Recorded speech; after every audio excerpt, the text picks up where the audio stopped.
Lyodra Margareta Ginting lahir dina 21 Juni 2003 di Medan, Sumatera Utara.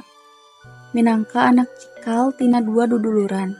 Bapana wirausahawan, sedengkeun indungna perawat psikiatris. Ti leutik bakat nyanyi Lyodra geus katingali.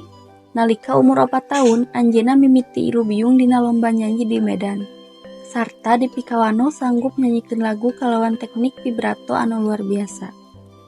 Malah ngalawihan barudak anu geus diajar vokal. Sanajan anjeunna murid ka membat guru-guru, Lyodra kungsi ngalaman bully pas SD. Saenggeus lulus, anjeunna nuluykeun sakola di SMP Santo Ignatius jeung SMA Santo Thomas II. Anjeunna diajar nyanyi secara otodidak sarta bisa ngawasa teknik sora whistle register.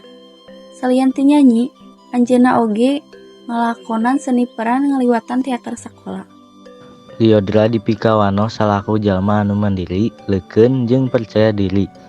Sifat mandirina katingali tina kawanina nalika minton di panggung nasional jeung internasional ti umur anu ngora. Inspirasi utamana asalna ti kulawargana anu salawasna ngarojong anjeunna.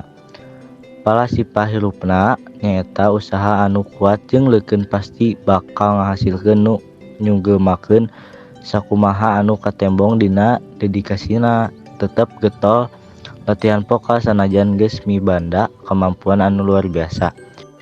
Dina kahirupan sapopoena, Lyodra disiplin dina latihan serta mindeng ngalakukeun refleksi diri pikeun ngajaga kaseimbangan emosi. Dina tahun 2021 anjeunna kantos ngalaksanakeun atikan dina jurusan Ilmu Komunikasi di Universitas Pelita Harapan secara jarak jauh, tapi mutuskeun pikeun mundur dina semester kadua pikeun fokus kana karir musikna.